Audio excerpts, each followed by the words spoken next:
The beasts and bosses of Elden Ring's Shadow of the Erdtree expansion can give even the most experienced Tarnished trouble. When that happens, the solution might be powerful incantations, skillful martial arts, or elegant swordplay. Or you could just bonk everything with a big ol' hammer. The Anvil Hammer and Devonia's Hammer are a pair of colossal warhammers unique to the Land of Shadow that can bring even the biggest enemies to their knees. Individually, they're powerful, but together, they form a devastating combination that hits for exceptional damage, staggering anything in their path. It makes for a hilariously destructive build, and we're going to show you how to do it.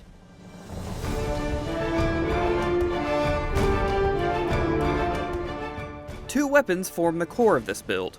First up is the Anvil Hammer. The massive hammer is made from, you guessed it, an anvil. It's huge, hits like a truck, and combines both physical and fire damage in every hit.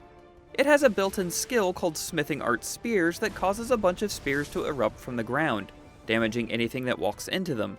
It pairs well with a great shield, and can be two-handed for great effect, especially if you have the two-handed sword Talisman. The Anvil Hammer is the prize at the end of the ruined Lava Forge intake. You can reach this place by crossing the Elec Great Bridge towards Castle Insis, then heading south along the river. Once you're inside, you will need to make your way past some stone golems to reach this lever.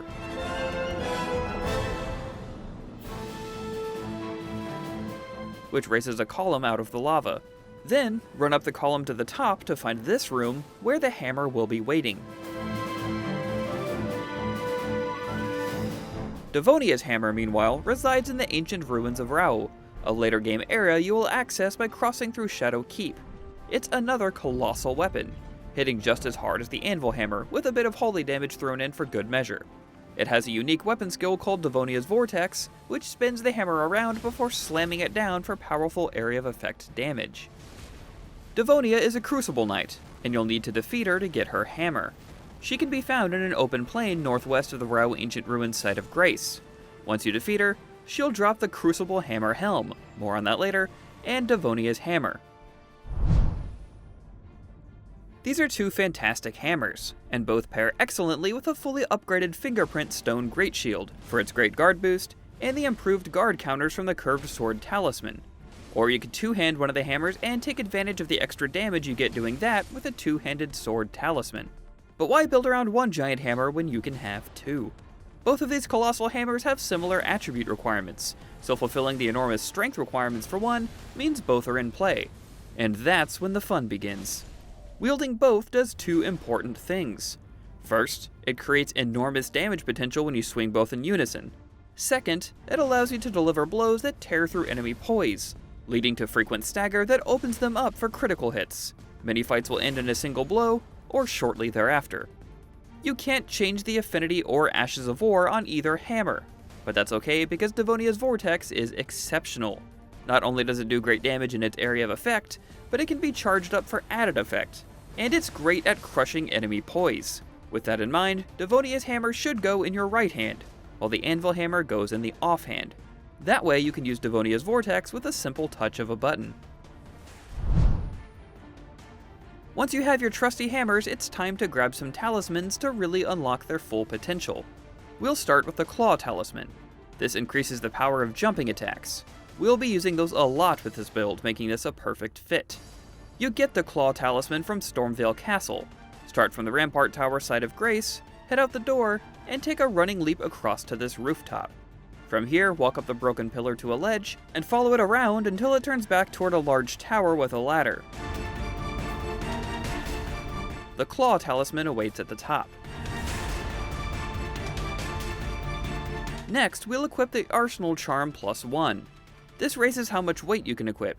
Given how heavy both of the hammers are, that's an essential piece if you want to wear decent armor and still be able to effectively dodge incoming attacks. The Arsenal Charm +1 is in the Altus Tunnel, northeast of Lanedale, Royal Capital. Keep left in the tunnels until you come to a blue and purple colored room. From here, veer down the tunnel to the right, and jump onto the large root.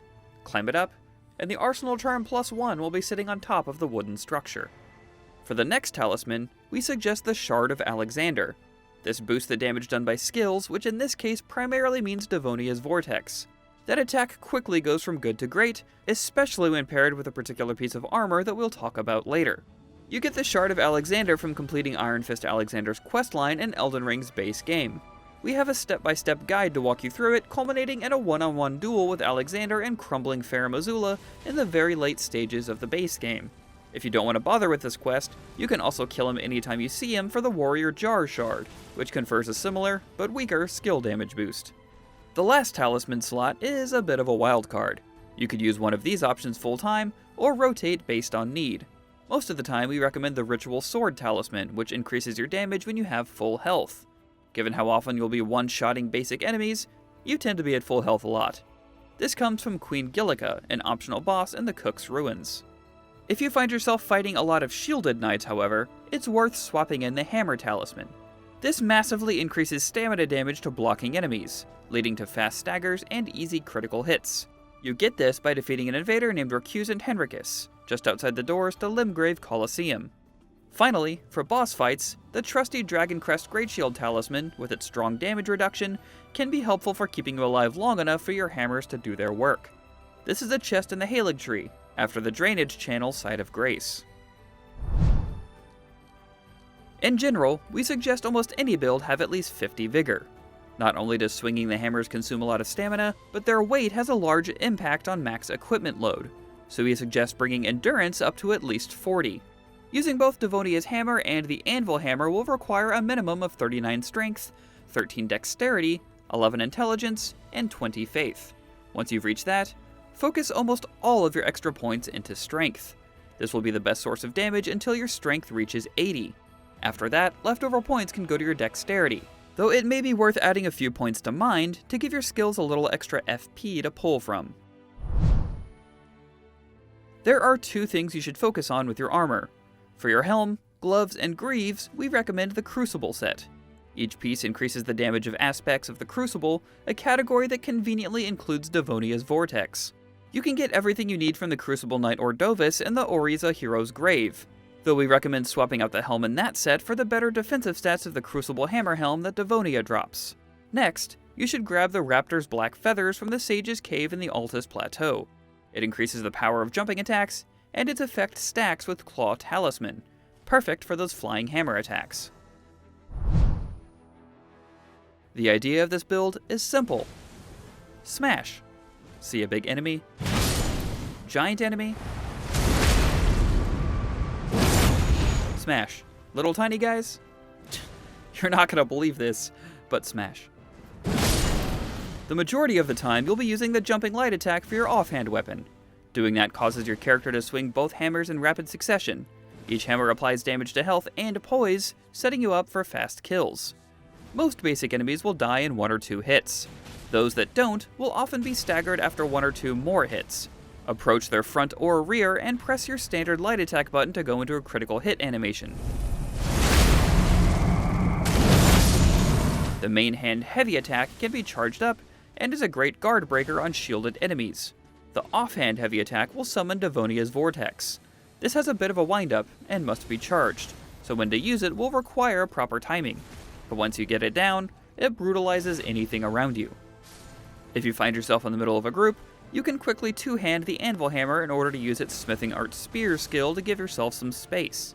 It's also well worth keeping a seal at the ready, since the faith requirements to use these hammers is more than enough to cast some great incantations, like Flame Grant Me Strength, which increases your physical and fire damage. Against bosses, your goal will be primarily to get in and out with quick hits, primarily jumping attacks, trying to set up as many critical hit opportunities as possible. Anytime you recognize a longer recovery phase, that will be your cue to spin up Devonia's Vortex. If you decide that fists are all the hammers you need, then be sure to check out our guide to the martial arts focused dryleaf arts. You can find those and more in our ever-expanding Shadow of the Erdtree wiki. And for everything else, stick with IGN.